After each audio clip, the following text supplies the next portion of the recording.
Alright, here it comes.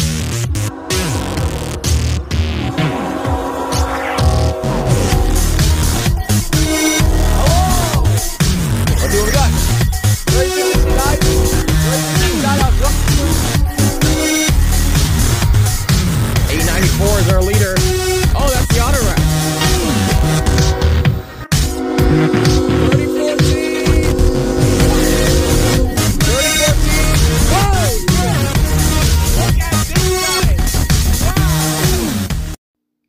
What's up, ladies and gentlemen? This is Railfan Studios, and today is a day to introduce something new. And it was introduced from yesterday, but I decided that I should make a retrospective video on this piece of art. So, you want to know what it is? It is Invincible Shield, ladies and gentlemen. Welcome back, this is Railfan Studios, and today I'm gonna do a little something different on the channel and do a retrospective video on the whole album of Judas Priest's new album called Invincible Shield, which was released just yesterday, and I was so ecstatic to see that this album had found light after so long, since October of 2023. And I'm really excited to get into this video and to share you all my opinions with this album. So before we get into this one, I like to go over about 3 main topics of this retrospective. So I'll go over all 3 of them and describe each and every one of these rules. So the video will be going through to abide 3 main rules. One is, of course, the pros and cons of each and every one of these songs, and what I think is good and what I think is bad from each and every one of these songs. Either if the song is good, bad, or if it's a song that is my least favorite, or somewhat of an okay one on the list. Number 2 is that there will be a personal bias for each and every one of these songs, and for a very strict and unfair opinion from my own perspective, from others, like thinking that they think that this song is bad, while I think this bad song is the best, and this good song is basically the worst. Okay, well, maybe not really just that, but that's a good example of which. And number 3, this should go without asking, but all of this is just my opinion. So you can love a song that I hate, or hate a song that I love. And that's exactly what the comment section is for in this kind of situation. So this is Judas Priest's album of Invincible Shield. So everyone, get nice in your seats. And here is the official retrospective of Judas Priest's Invincible Shield. Number 1, Panic Attack. This is the pilot song for the album, and as pilots are, the song's pretty simple in concept. This is also the lead single of the album, and as far as singles are, this is the first one on the album. I like how this one actually starts off with the lead single of the album. Now, this one came out on October 17th of 2023, and this became quite a bit of a masterpiece once it was unveiled to the public, as Judas Priest changed up their channel way and their merchandise sales and everything else because of the new album that came out just about yesterday, and even before then, it was just where it all continued on. Panic Attack is actually a really nice song, though. In a way that I see Panic Attack in some way, it's actually a really nice one, to say the least. And of course, this is actually one of the main songs that actually included this kind of instrumental from the advertisement of their new album of Invincible Shield. Now, granted, songs are not going to have their audio in this video because copyright strikes are, well, definitely like they definitely are a thing. So I can't really do any of that, but I will definitely describe what it's like with that song. This song, of course, is actually the first, I think, in metal history to actually feature the lyrics saying memes in their lyric, wild neurotic memes, which is just insane. Like memes in in other musical bands. This sounds like that they're in like some kind of like pop band or something. I don't even know. It's just something that I'm not really used to or something like that. And even the song actually starts off with like once this song actually starts off, this already sounds off with a digital sound effect for the intro of the song. And once you listen to it, you know the song is trying to communicate with you by saying, hey guys, would you look at this? There's a new song out here. You better be ready for this new album that comes out soon. And indeed, that's exactly what happened with this song here. It's not the best of the whole album, and nothing really stands by it by any regard, but I do like this song regardless. No matter what the occasion is of this one, this is actually a really nice way to start off the album, and a perfect way to start the Priest era of the 2020s. Number 2, The Serpent and the King. Okay, so we just gone from the lead single to the caboose single of this album, and just like Panic Attack, this song is also not really the best of the whole album, and I think this one at least goes, I think, at the bottom of Panic Attack on this list, considering that I don't really have a lot to say about the song, considering I do have some mixed feelings for this song, though. And once I first listened to the song, it made me feel like, wait a second, this song sounds like it's something that I've heard before, and that's because that it was actually used on a short video, from Rob Halford that he posted on Facebook, introducing the world to the grand unveil to the new soundtrack of the new album of Invincible Shield. So I don't really got a lot to say about this one, despite that I have that this song sounded quite familiar to me in my opinion. So this one definitely is below Panic Attack in my opinion, so this one is not really a favorite of mine, but I don't mind revisiting this song every now and then, but it does feel like it's just, well, it doesn't feel like it's a song that has been, you know, released by single. It just feels like it's been released with the album, if you've heard all of those songs already, but I don't have a problem with it. This song is okay, but it's not my favorite by any means, so I wouldn't really prefer revisiting it anytime soon, but it's still a decent song to say the least. Number 3, Invincible Shield.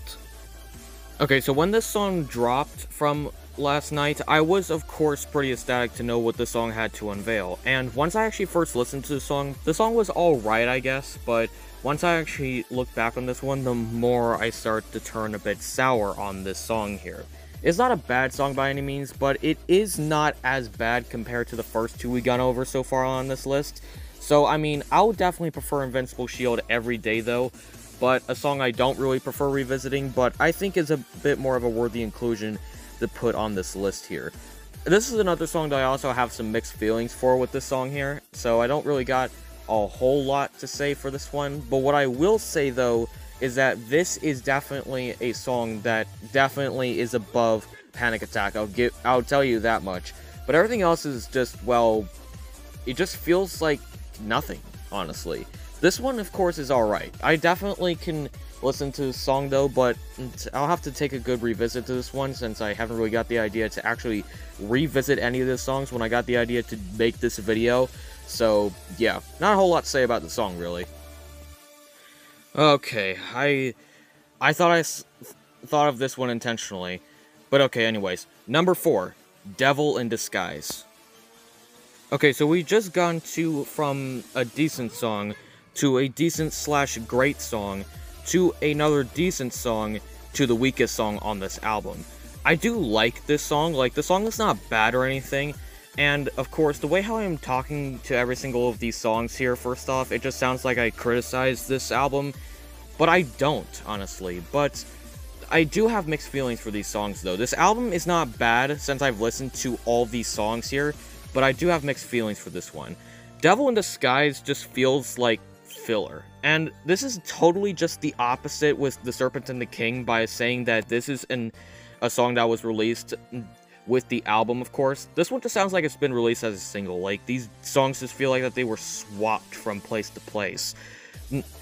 I mean, this song, of course, just, this song, of course, actually does add some good words into this one. Like, ambidextrous, and even the song, or maybe the words of Machiavellian grit. Is that a tenacious way to say it? I don't know, but I think that might be how I'm gonna say that from now on, but I'll have to use that. But anyways, no matter what the occasion though, I think the song is not bad by any means, but this one's just kind of nothing. I don't really have a lot of feelings with this one because I don't really have a huge favor over this one, but again, this one is a song that I kind of didn't know how to start feeling for when I saw the title of this one. I thought this one was going to draw me into this one, but once I listened to it, I start to feel like that this one was kind of a failure to draw me into this one. It's not a bad song per se, but if they did, but the reason why that I think that that I pretty much put this as my least favorite is because this song just feels like it's been rushed to meet a deadline and was written more out of obligation more than anything. But it's not bad by any means. But if they did change up quite a bit on the solo and even the vocals on this one, I bet that the song would sound a little bit more interesting. And another song with a pretty insane title, but I'm gonna say it anyways. Okay, number 5, Gates of Hell. Okay, so far off this album, we have covered a lot of songs that have some decency to some least favorite bias to this one. But for Gates of Hell, though, this song is actually really good. I like this song. The song is actually the first on this list. I'll straight up put it to the top 5 on this one, because this song is just absolutely fun. I just love listening to this song every single time when I listen to it. This is actually possibly, to me, one of the most revisited songs I think I've heard off of this album by far. And my favorite thing about the song is basically the drums into the pre-chorus and the choruses in this one. My favorite part is definitely the pre-choruses, where Rob sings this part, Lose Your Mind, and when he sings that part, the cymbals and everything else just start chiming in. Like, it just sounds so whimsical, it just sounds so awesome. So definitely a song that I'll put in my top 5. Easily one I'll put somewhere on the top 5. This is definitely a great song. No questions. Number 6, Crown of Horns. Okay, so this is of course another single off this album, and this is the second to last single we'll be covering off this album, and this is actually really good. Now, everybody obviously thinks that this is going to be one of the only ballads off of Invincible Shield. Well, I will have to prove you wrong, because I think there's another song off this one that sounds like one. Don't question it. But anyways, this song is actually really good. This song, again, just like Gates of Hell, is very whimsical, and I just like this one, except this entire song just sounds so heart and soul warming. I love this song. And even with the songs, of course, by saying, you just have to hold the love you find, of course, my love is waiting, like an angel in the dark, just sounds like it's a song about how love, about what it feels like to witness the patience or the impatience of a loved one waiting for you. That's what I feel like every time, like, when I listen to this song. There's nothing wrong with this song. I really like this song, but this song is not going to the top 5 for me just because I just don't think there's a good reason why. But I will explain this though. This song is possibly one of many ballads to actually have a decent set of lyrics into this one. Also, with the solos off this album so far, just sounds so insane though.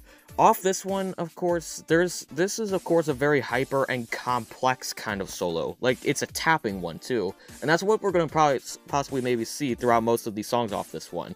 And even, of course, Richie Falconer, I think is one of the guitarists off Judas Priest, wanted to go with the Randy Rhoads style of playing solos on some kind of Google article that I actually have read. And once this album actually dropped, and when I listened to all these songs, like, he was not kidding. He actually really meant it. He didn't mean it figuratively, he just meant it literally. So this song is actually really good. Very whimsical and just sounds so awesome. And definitely one I would revisit. Not a part of the top 5 for me, but still a really great song. Number 7, As God Is My Witness. Okay, so we just gone from the weakest song of the album to a really great song, to another great song, and back to a weak song again. Don't get me wrong, I think As God Is My Witness is much more better than Devil in Disguise, because unlike that, this one of course didn't feel like it was written under obligation or anything like that, because they did add some diversity into the vocals and everything else. But of course, this song, of course, it's not really a song about nothing, it's just, well, I have a lot of mixed feelings when I saw this title. It made me think of one huge thing that popped into my mind once I saw this title. And this title, of course, made me picture a whole entire setting of God and a criminal facing a testimony in a courtroom. That's what came into my mind once I saw this title. I'm not even kidding. Of course, so far off of Invincible Shield, we talked a lot about war and a lot about the punishments of people when they die or something like that. But with this one, it's just straight up, like, testimony in this one. But the fact that we actually don't really see this one with the figurative meaning behind it is kind of the point. You see, God is a witness to everyone he meets, and always watches us to make sure that he doesn't see any of these people doing evil things. And when they do, he would punish them by sending them 6 feet deep. Which I think we already know what that place is, alright? Let's not get too deep into that detail. But anyways, this is a song that is not really all that bad by any means, but this does have a convoluted meaning, of course. And even, of course, with the meaning at first with me thinking about Jesus and a criminal in a courtroom facing a testimony or something like that, which was my first guess when I saw this title. But once I actually had listened to this song, it started to feel like that this song has more of a convoluted point of view once I listened to this one. But the song, of course, is definitely one above all the other ones. It's definitely above Devil in Disguise. Number 8, Trial by Fire. And we're back to a great song again. This song is actually really great, in my standard opinion. And this is the final single we'll be seeing off this album, and this is indeed our second.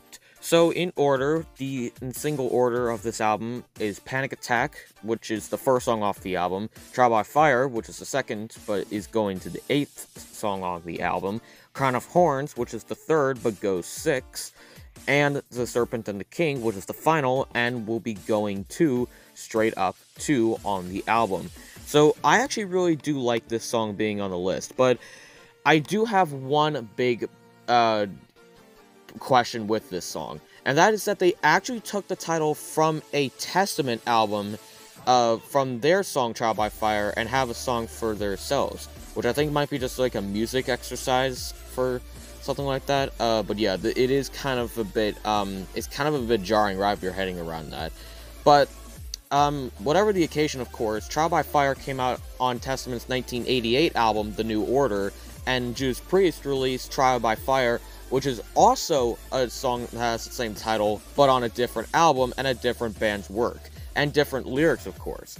Both of these versions of Trial by Fire is definitely good, in my opinion, but I don't get why they chose the same title. Like, why couldn't they just choose something else? I guess maybe they were just rushed to meet a deadline, but But what I mean by that for most of the songs, that they kind of feel like filler for them. This one I don't. Even if it sounds like that this is a song that's been rushed to meet a deadline, this song still sounds really good regardless. Standing by my own opinion, I think this one is definitely a good song. I'm not so sure if this one should go into the top 5 for me, but I will have to see where I should rank this one right after when I'm done with all the other songs. Number 9, Escape from Reality. And now to my favorite song off the album. And oh boy, it's a good one. Now, I might be wrong on what I'm about to say here, but you all think that Crown of Horns is the only ballad off this album. Well, you're wrong. There's another song. Okay, honestly, I'm not so sure if Escape from Reality is a ballad. It definitely sounds like one, but this song is just straight up amazing. And of course, I just love the way how this song is produced in a matter of time. Now, what really caught my eye with this song is the way how the vocals and the instrumental pulls off on this song here. Now, every time when I listen to the song, it makes me remind of some kind of like instrumental they used in The Great Discovery. Like, you know that scene to where Thomas was drifting into into a mineshaft that was flooded over time and then drift along the current. Well, yeah, it sounds exactly like that music, only this one is just a lot more better and more heavier that way. And even listening to the verses instrumental, it just sounds like that. This song is also the most eeriest off the album, no questions. But that's why I love this song. This song is so eerie that it just sounds like it's a Priest song that they would make in their 70s or something. But in this typical form of Priest in this song here, it just sounds like it's one that has been a huge masterpiece in my opinion.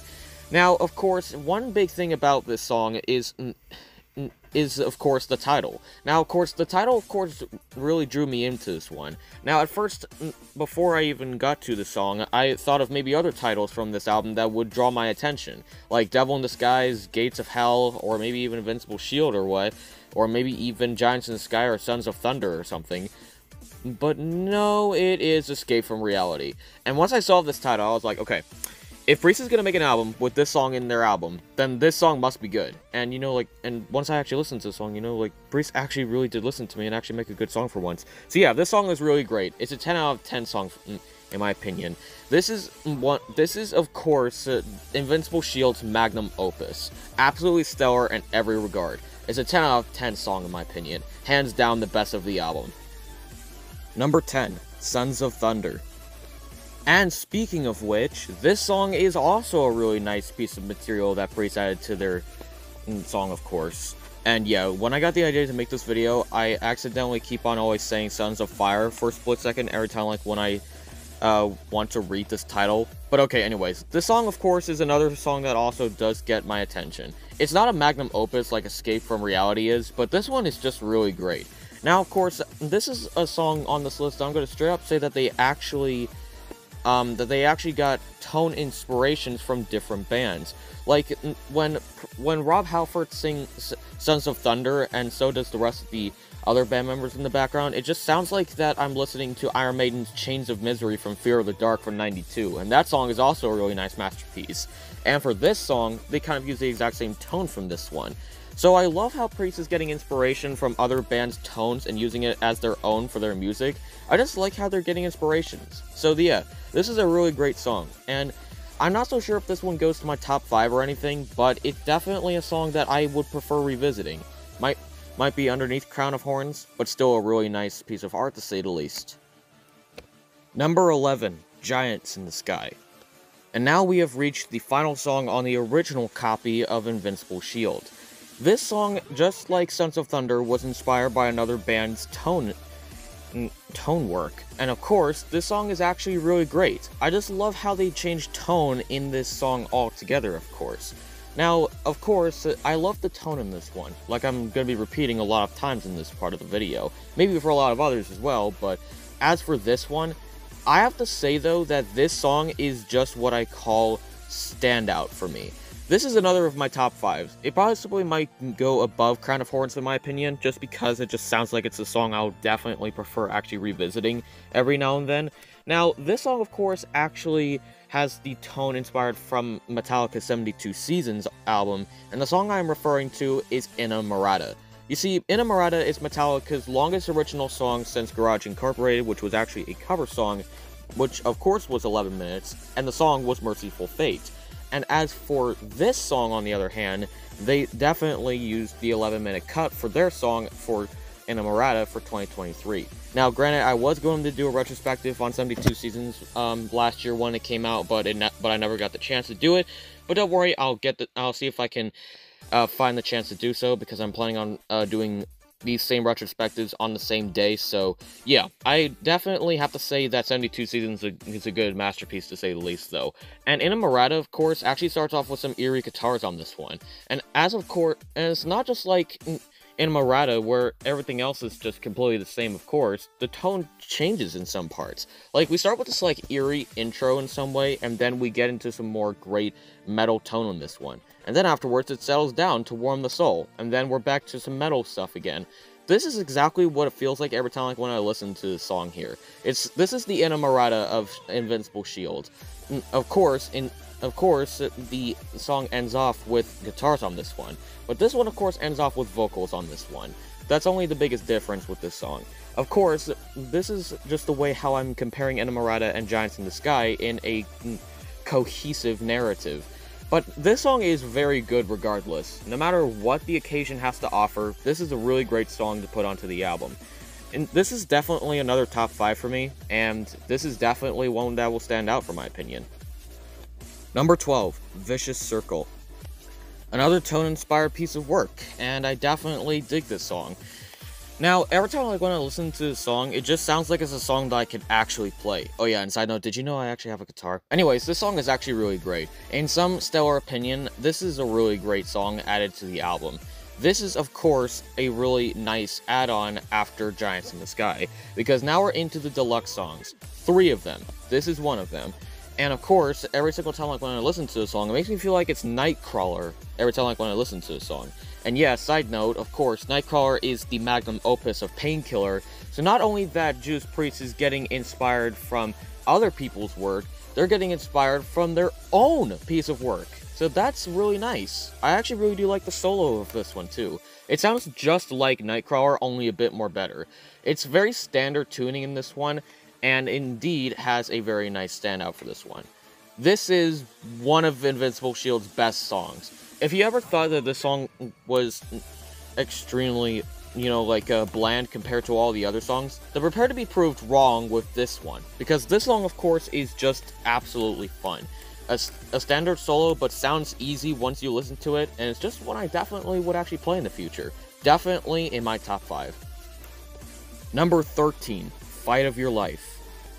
Another pretty bland song on this list, but this one is not as bad, actually. Now, when I actually first listened to the song, my first guess was that this song was going to be at the bottom of the list, just like Devil in Disguise and As God's My Witness. But when I actually listened to the song is actually not bad, though, in general. But the intro just sounds, well, it sounds kind of a bit boring. It, of course, is another inspired song with tone. The song that they were inspired from was Metallica Ronnie, which had that kind of intro. If you've listened to the song, it kind of feels like that it's inspired by the intro to Metallica's song Ronnie off of Load from '96. So there's a lot to be said with the song, even comparing the different albums with tone. So yeah, not a whole lot to say about the song, but everything else in the song is quite decent.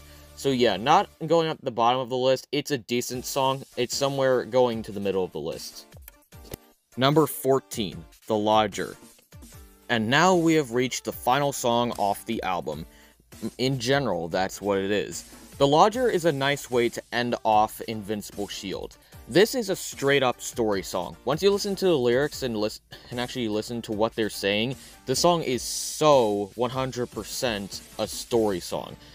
Of course, the Lodger, of course, is just a vengeful little criminal, of course, basically wants to blend in. I basically like how that starts off. Just makes him feel like that he's invisible and always keen to do so as he stalks his prey. I just like how he has that power to do so. But it is kind of jarring the way how the Lodger acts in this song here. But what's extremely great in this one is that this song actually has a nice vocalization on the phrase "vengeance is mine," and then it goes to the says the Lodger, or said the Lodger, something like that. I don't know. I have to revisit the song to get some inspiration from that. But anyways, and then there was also a tone shift on that one too, and they play that same phrase many times, of course. And then there's a little bit of some taste of revenge in this song, of course, from a girl who eventually became that revenger, and possibly, I think, became the new Lodger, if I'm not mistaken, from the way I read the lyrics. But in my opinion, this is a really great song. But it's not really a song that is going to be in the top 5. It's going to go straight up in the middle, is somewhere in the middle of the list. My ranking for Invincible Shield goes a little something like this. Number 14, Devil in Disguise. Number 13, As God's My Witness. Number 12, Invincible Shield. Number 11, The Serpent and the King. Number 10, Panic Attack. Number 9, Trial by Fire. Number 8, Fight of Your Life. Number 7, The Lodger. Number 6, Crown of Horns. Number 5, Giants in the Sky. Number 4, Gates of Hell. Number 3, Sons of Thunder. Number 2, Vicious Circle. And number 1, escape from reality.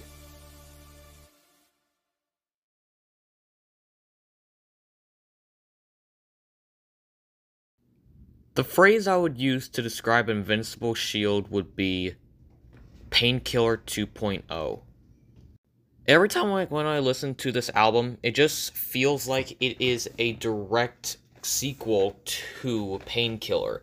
And no doubt of it, it sounds like it's a worthy inclusion to add in for a sequel for Painkiller from 1990.